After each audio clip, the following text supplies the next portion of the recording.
वक्रतुंड महाकाय सूर्यकोटि समप्रभा निर्विघ्नं कुरु मे देव सर्वकार्येषु सर्वदा। नमस्कार प्रिय मित्रों, आज मैं आपके समक्ष बहुत ही महत्वपूर्ण एक बहुत ही रोचक विषय पर बात करने के लिए उद्यत हुआ। प्रिय मित्रों,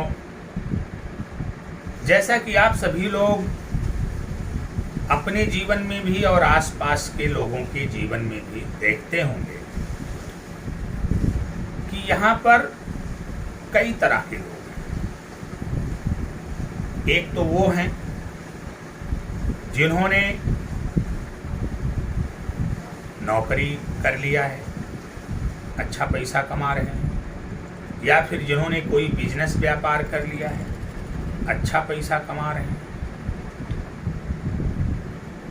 एक वो जो नौकरी के लिए भटक रहे हैं, बिजनेस व्यापार के लिए भटक रहे हैं, लेकिन अभी तक न उनको नौकरी ही लग पाई है और ना ही कोई बिजनेस या व्यापार ही खुल पाया है। और एक तीसरी कैटेगरी है जो कुछ करना ही नहीं चाहते, आकर्मण्य हैं। तो आकर्मण्य लोगों की तो बात ही करना मैं उचित नहीं समझता। क्यों? क्योंकि ये केवल संख्यावाची सर्वनाम की तरह होते हैं और 10 साल में इनकी केवल एक बार आवश्यकता पड़ती है। बात हम मुख्य रूप से दो लोगों की करेंगे। एक वो जिन्होंने अपने अथक परिश्रम, अपने कर्मों के द्वारा नौकरी प्राप्त कर लिया या फिर कोई बिजनेस व्यापार कर लिया, अर्थात उन्होंने आय के साधन की व्यवस्था कर ली। इनकी बात करेंगे और साथ ही साथ हम उन लोगों की भी बातें करना पसंद करेंगे जो कर्मठी हैं, जी तोड़ परिश्रम कर रहे हैं, इसके बावजूद भी सफल नहीं हो पा रहे। ये भी आदर के पात्र हैं। सफलता मिलना या ना मिलना ये तो प्रकृति के हाथ है। इस पर हमें बहुत ज्यादा उन्हें इग्नोर करने की आवश्यकता नहीं है। क्योंकि सफलता मिलना या ना मिलना ये प्रकृति के ऊपर निर्भर करता है, लेकिन वो कर्मठी हैं, वो कर्म कर रहे हैं, इसलिए आदरणीय है। अथक परिश्रम कर रहे हैं, कड़ी मेहनत कर रहे हैं, संघर्ष कर रहे हैं, झेल रहे हैं, बावजूद इसके ना कोई नौकरी ही लग पा रही है और न कोई बिजनेस व्यापार ही खुल रहा है, अर्थात धनागमन का कोई जरिया नहीं बन पा रहा है। वो भी मेरे लिए आदर के पात्र हैं, क्योंकि उनके कर्मठता को, उनकी हिम्मत को हम नमस्कार करते हैं। तो इनके बारे में तो जब हम जन्म कुंडली देखते हैं तो बराबर बताते रहते हैं। हमने जो बहुत सारी वीडियोस बनाए हुए हैं इनके संदर्भ में, जो जीवन में संघर्षरत हैं लेकिन किसी मुकाम या किसी पद पर नहीं पहुंच पा रहे हैं, अपना बिजनेस व्यापार नहीं कर पा रहे, इनके संदर्भ में हमने बहुत सारे वीडियोस बनाए हुए हैं अपने YouTube चैनल दिव्य ज्योतिष परामर्श केंद्र पर, और आशा भी करते हैं कि आपने हमारी YouTube चैनल को सब्सक्राइब भी किया होगा और वीडियोस को देख करके अपने आप को लाभान्वित भी कर रहे होंगे। तो इनके लिए तो मैं रोज़ाना चर्चा पर चर्चा करता रहता हूं, जो संघर्ष कर रहे हैं परंतु सफलता नहीं प्राप्त कर। आज मैं एक विशेष चर्चा करने वाला हूं उनके संदर्भ में जिन्होंने सफलताएं अर्जित कर लिया है, धनागमन के साधन उन्होंने बना लिए।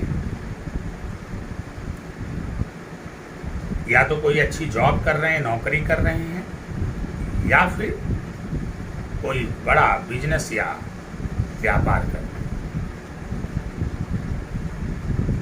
लेकिन अपने आप को स्थापित करने के बावजूद भी, अच्छी जॉब या नौकरी करने के बाद भी, बिजनेस, व्यापार इत्यादि बड़े पैमाने के पे करने के बावजूद भी उनके जीवन में आर्थिक तंगी क्यों है? उनके जीवन में समस्या क्यों आ रही है? आर्थिक तंगी क्यों बन रही है? इसी विषय पर हम आज ध्यान केंद्रित करेंगे और इसी विषय पर चर्चा करेंगे। प्रिय मित्रों, यदि आपको ये बात समझनी है कि अपने आप को सेटल कर लेने के बाद, अपने आप को व्यवस्थित कर लेने के बाद, अपने आप को स्थापित कर लेने के बाद, धनागमन के अच्छे स्रोत बना लेने के बाद, बिजनेस, व्यापार इत्यादि बड़े लेवल पर खोल लेने के बावजूद, अच्छी खासी गवर्नमेंट जॉब या कोई भी प्राइवेट जॉब जिसमें सैलरी अच्छी है उसको पाने के बावजूद भी आखिर कारण क्या है कि इनके जीवन में आर्थिक तंगी जैसी समस्या आ रही है, उन्हें आर्थिक तंगी का सामना करना पड़ रहा है।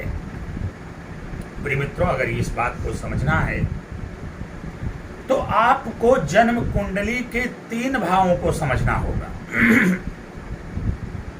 3 भावों को, 6ठे भाव को, 8वें भाव को और 12वें भाव को।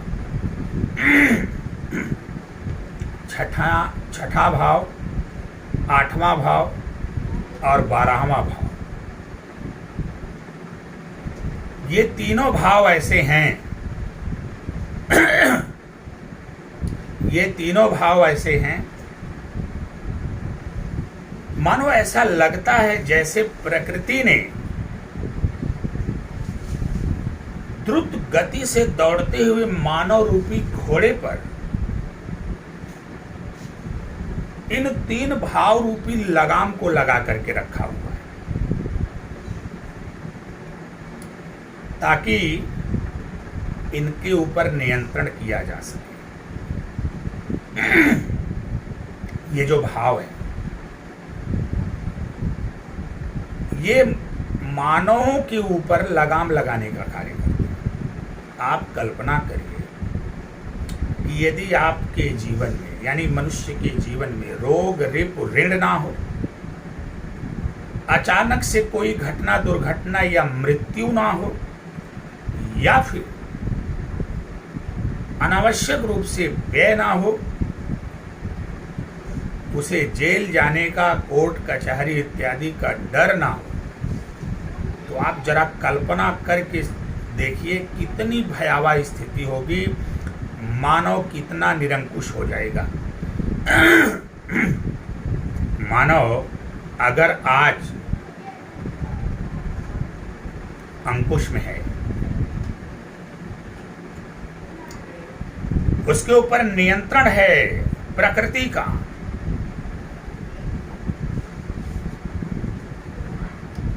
ये सारी की सारी जिम्मेदारी हमारे ऊपर लगाए गए लगाम की है, जो प्रकृति ने कुंडली के 3 भावों द्वारा हमारे ऊपर लगाया है। 6वां भाव ये रोग, रिप, ऋण रूपी लगाम है जो मनुष्यों पर लगाया है प्रकृति ने।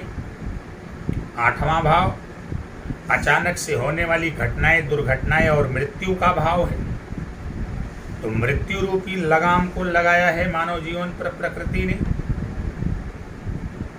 जो 12वां भाव है वहां पर व्यय, जेल, जुर्माना, कोर्ट कचहरी, बाहरी लोगों से डर, इत्यादि रूपी लगाम लगाया है प्रकृति ने हमारे ऊपर। अब आप सोच रहे होंगे कि मैंने मोक्ष का जिक्र क्यों किया। देखिए, मोक्ष अपने आप में एक बहुत बड़ी बात है, और आज का हमारा जो टॉपिक है वो मोक्ष को लेकर के है भी नहीं। आज हम आर्थिक दृष्टिकोण से, भौतिक दृष्टिकोण से चर्चा कर रहे हैं। अभी हमने मोक्ष को थोड़ा सा बाहर किया हुआ है, मोक्ष पर हम फोकस नहीं करेंगे। किसी दिन मोक्ष की बात होगी, दूसरे प्रकार से होगी। तो छठियां, अठियां और बरहमा, ये जो भाव है ये प्रकृति द्वारा मनुष्यों पर लगाम लगाने का प्रयास किया है। आप कल्पना, मैंने अभी कुछ देर पहले कहा, कल्पना करिए कि यदि मनुष्य के जीवन में रोग, रिपु, ऋण ना हो, आकस्मिक घटना, दुर्घटना ना हो, उसकी मृत्यु ना हो, व्यायाधिक ना हो, खर्च की अधिकता ना हो, जेल, जुर्माने, कोर्ट कचहरी या बाहरी लोगों से किसी प्रकार का कोई डर ना हो, तो आप कल्पना करो कि मानव कितना निरंकुश हो जाएगा। इतने सारे अंकुश होने के बावजूद भी तो आप देखते ही रहते हैं समाज में नाना प्रकार की अप्रत्याशित, अमर्यादित घटनाएं घटती ही रहती। अब जरा सोचिए कि अगर ये लगाम ना होती तो निरंकुशता की कितनी बड़ी पराकाष्ठा होती, लोग निरंकुशता की हद को पार कर जाते। इसीलिए कभी कभी मैं अपने चर्चाओं के दौरान कहता हूं कि छठें, अठें, बारहवें भाव को लोग बुरा कहते हैं, मैं उनको बुरा नहीं मानता। यदि द्रुत गति से दौड़ते हुए घोड़े पर लगाम ना हो तो बेलगाम जो घोड़ा होगा वो आपको ले जाकर के कहां पटक देगा या क्या स्थिति परिस्थिति बनेगी, वो कल्पना से भी परे है। तो अगर किसी चीज के ऊपर, चाहे आपकी शक्ति हो, चाहे आपका धन हो, चाहे आपका बल हो, चाहे आपका ज्ञान हो, कुछ भी हो, सब पर अंकुश होना अनिवार्य है। तो अगर प्रकृति ने अंकुश लगाया है छठें, अठें, बारहवें भाव के द्वारा, तो आप बताइए कि लगाम कैसे बुरी हो सकती है, अर्थात ये छठियां, अठियां, बारहवां भाव कैसे बुरा हो सकता है। बस इसीलिए बुरा हो गया कि किसने आपको आपकी सच्चाई से रूबरू करा दिया, आपको आपके जीवन की हकीकत से इसने आपका परिचय करा दिया।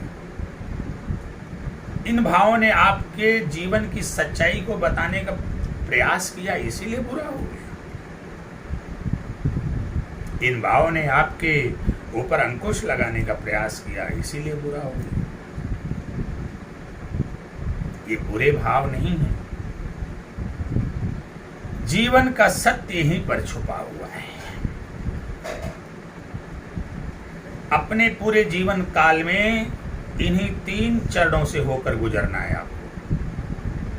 रोग, रिपु, ऋण का सामना करना है, आकस्मिक घटनाओं का सामना करना है, मृत्यु का सामना करना है, जीवन में व्यय का सामना करना है, खर्चे का सामना करना है, और जेल, जुर्माना, कोर्ट कचहरी इत्यादि का भी सामना करना है। यह एक अपने आप में बहुत ही बृहद विषय है। अब इस विषय को बहुत डिटेल में लेकर जाएंगे तो लंबा समय होगा। आइए अपने चर्चा को कंक्लूड करते हुए अपने मुख्य बिंदु पर आते हैं कि किस प्रकार हम जीवन में व्यवस्थित हो जाते हैं, हम जीवन में स्थापित हो जाते हैं, हमारे पास आय के साधन हो जाते हैं, चाहे वो जॉब के द्वारा या फिर बिजनेस के द्वारा। बावजूद इसके हम अप्रत्याशित रूप से, देखिए मैंने अप्रत्याशित शब्द का मैं बार बार इस्तेमाल प्रयोग करता हूँ। अप्रत्याशित शब्द का इसलिए प्रयोग करता हूँ कि जीवन है तो संघर्ष होगा। रोग भी हो सकता है, रिपु भी हो सकते हैं, ऋण भी हो सकता है, व्यय भी होगा, आकस्मिक रूप से कोई छोटी बड़ी दुर्घटना भी हो सकती है। तो ये तो जीवन है, तो ये तो होगा। लेकिन मैं अप्रत्याशित शब्द का इसलिए प्रयोग करता हूं कि कोई भी घटना इस लेवल पर ना हो कि दिल टूट जाए या आत्मा कांप जाए या हम पूरी तरह से टूट जाएं, बर्बाद हो जाएं, हिल जाएं। अप्रत्याशित नहीं होना चाहिए। शरीर है तो कुछ न कुछ समस्या आएगी, आप काम कर रहे हैं तो कुछ न कुछ शत्रुता मित्रता भी बनेगी, आप जीवन में काम कर रहे हैं तो कुछ न कुछ कर्ज भी बढ़ सकते हैं। लेकिन अब कर्ज इतना भी ना बढ़ जाए कि सामने वाला दिवालिया हो जाए या कर्ज को लेकर के उसे जेल जुर्माना कोर्ट कचहरी तक का चक्कर लगाना पड़ जाए, या फिर आकस्मिक रूप से जो घटना हो रही है इतनी भयावह ना हो जाए कि वो जानलेवा हो। तो अगर ऐसा होता है तो ये अप्रत्याशित है, अप्रत्याशित नहीं होना चाहिए। बाकी ठीक है, जीवन है तो कुछ न कुछ संघर्ष चलेगा। तो यदि जीवन है और थोड़ा बहुत संघर्ष चल रहा है तो ये आपके जीवन की सार्थकता को सिद्ध करता है। लेकिन अगर अप्रत्याशित रूप से आप संघर्ष कर रहे हो, अप्रत्याशित घटनाएं घट रही हैं, रोग रिप ऋण सब अप्रत्याशित रूप से आपकी कल्पना से भी परे आपके ऊपर बढ़ रहे हैं, आप दिवालिया होने के कगार पे हैं, आप लंबी बीमारी के शिकार हो रहे हैं, आपके साथ जानलेवा दुर्घटनाएं हो रही हैं, व्याधिक की अधिकता हो रही है और उसके बाद जेल जुर्माना कोर्ट कचहरी का मामला आपका पीछा नहीं छोड़ रहा है, इसका मतलब ये अप्रत्याशित घटनाएं हैं और ये अप्रत्याशित घटनाएं हमारे जीवन में नहीं घटनी चाहिए। तो ये अप्रत्याशित घटनाएं हमारे जीवन में ना घटें, अब इसके लिए हमको करना क्या चाहिए? तो इन्हीं सारी बातों को समझाने का प्रयास जो है ज्योतिष विज्ञान बताने का प्रयास करता है। अब कुछ लोग अपनी अनभिज्ञता, अल्पज्ञता, पूर्वाग्रह या दुराग्रह से ग्रसित होकर के ज्योतिष विज्ञान की सार्थकता को ना समझें, तो भाई ईश्वर उनको समझें, उनके बारे में हम कुछ नहीं कहना चाहेंगे। लेकिन हम तो बस इतना जानते हैं कि इस दुनिया में जो भी विज्ञान है, हर विज्ञान की अपनी अपनी सार्थकता है, अपना अपना मूल्य है। आइए मित्रों, टॉपिक पर लौट कर आते हैं कि आपके पास अच्छा खासा व्यापार भी है, अच्छी खासी जॉब भी है, उसके बाद भी आप अप्रत्याशित रूप से आर्थिक हानि के शिकार क्यों हो रहे हैं? अगर आप किसी भी लग्न की कुंडली को उठा करके देखें तो 12वां भाव और 6वां भाव एक दूसरे के विपरीत हो जाता है, एक दूसरे के विपरीत हो जाता है। 12वें भाव में जो राशि होती है, 6वें यानी 12वें भाव में जो राशि होती है उसका जो राशिपति होता है, 6वें भाव में जो राशि होती है उसके राशिपति के सर्वथा विपरीत ही होता है। या तो उनके बीच शत्रुता होती है या फिर उनके बीच का जो संबंध होता है उसको बहुत अच्छा माना नहीं जाता। जैसे बात करें अगर मेष लग्न की, तो मेष लग्न वालों के लिए 12वें भाव में मीन राशि होगी, उनके राशि के स्वामी गुरु होंगे, और 6वें भाव में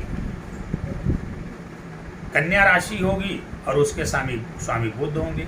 अब आप जरा देखिए, गुरु और बुध में परस्पर शत्रुता है, सर्वथा विपरीत हो गया 12वां भाव 6वां।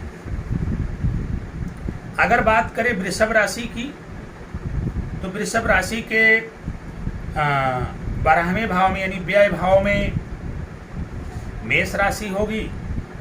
आ जाइए बात करते हैं कुंडली के 6ठे भाव की, तो यहाँ पर तुला राशि होगी वृषभ लग्न वालों के लिए।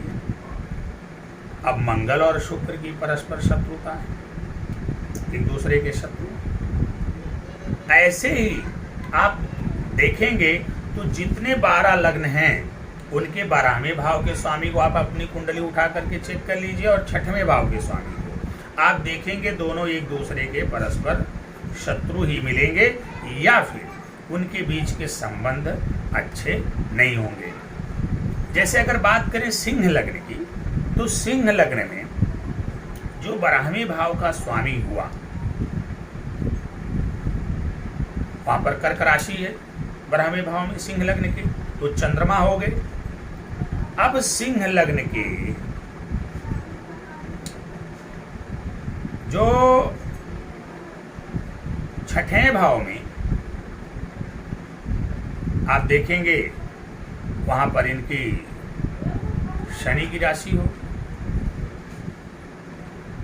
छठे भाव में शनि की राशि हो।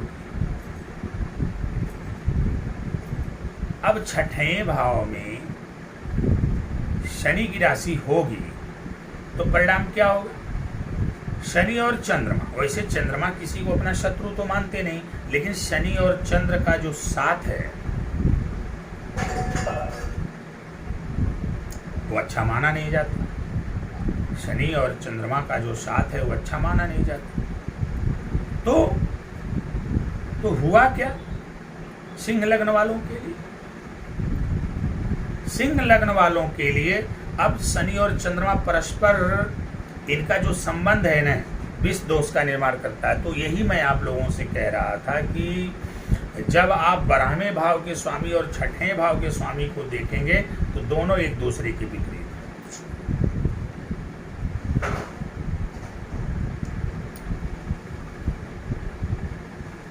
अब जो है दोनों एक दूसरे के विपरीत हो गए। परिणाम क्या हुआ कि इन्हीं दो चीजों को लेकर के आपके बीच जीवन में संघर्ष हो गया।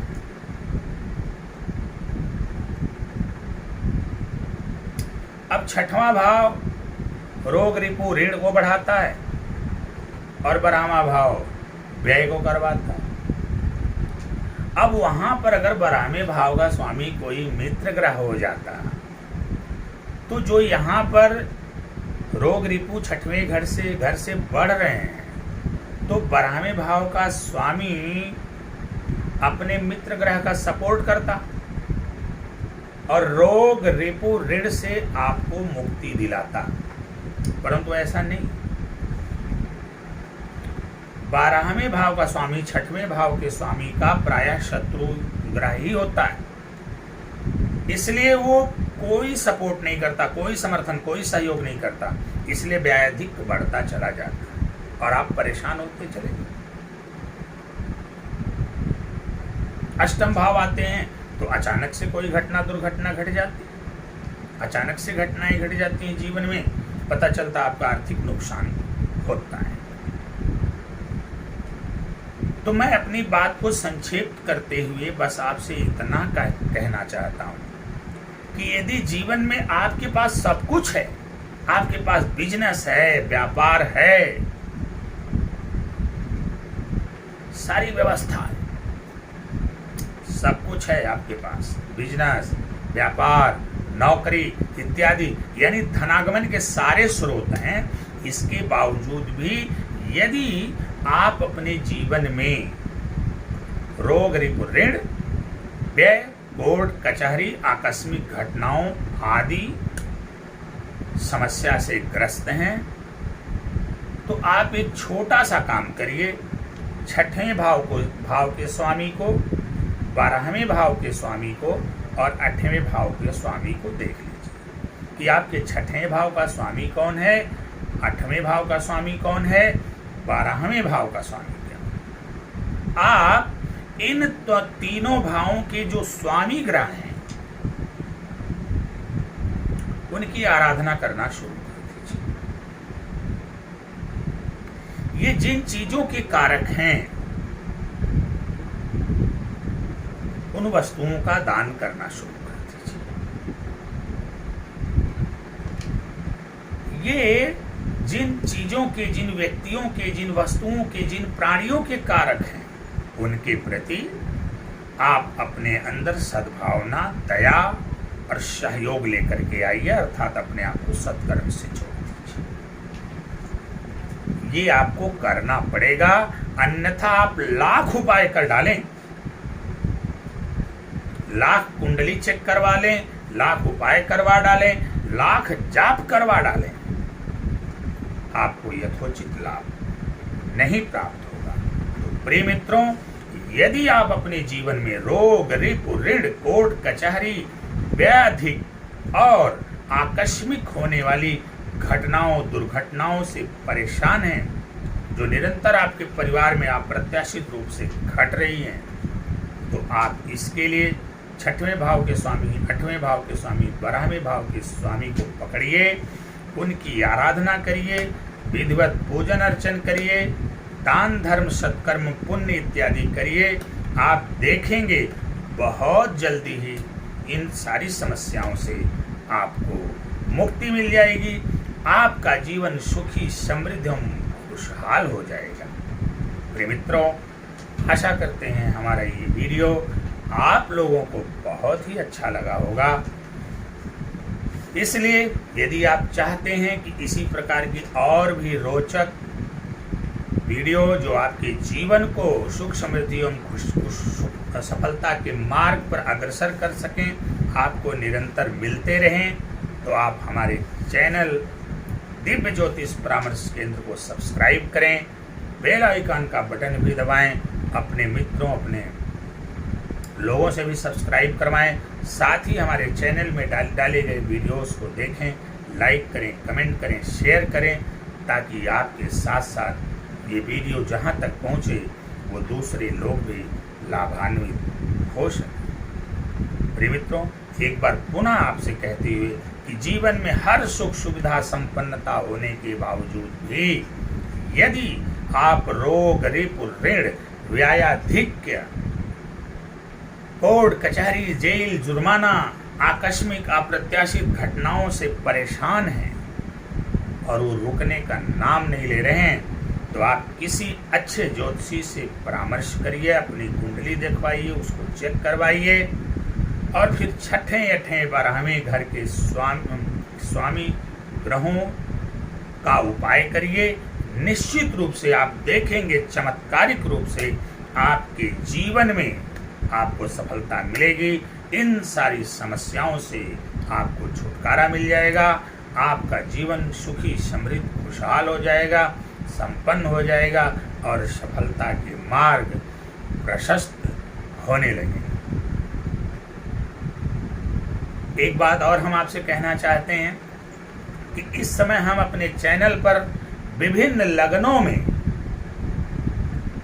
सूर्य का क्या फल होता है इसके संदर्भ में चर्चा पर चर्चा कर रहे हैं। अभी तक हमने मेष लग्न से लेकर के सिंह लग्न तक के विभिन्न 12 भावों में सूर्य किस प्रकार का फल देते हैं, ये चर्चा हमने आपसे किया हुआ है। यदि आपने हमारे वीडियोस को नहीं देखा है, तो आप हमारे चैनल को सब्सक्राइब करके उन वीडियोस को देखें और उससे लाभ प्राप्त करें। अगली चर्चा जो हम करेंगे वो कन्या लग्न के विभिन्न भावों में सूर्य के फलादेश को लेकर के करने वाले हैं। तो कल हम कन्या लग्न के विभिन्न भावों में सूर्य के फलादेश की चर्चा करेंगे और बीच बीच में इसी प्रकार से कुछ ऐसे वीडियोस भी हम आपको बना करके आपके सामने प्रस्तुत करेंगे जिसमें आपके जीवन का रहस्य और आपकी समस्याओं से छुटकारा पाने का रहस्य छिपा हुआ है।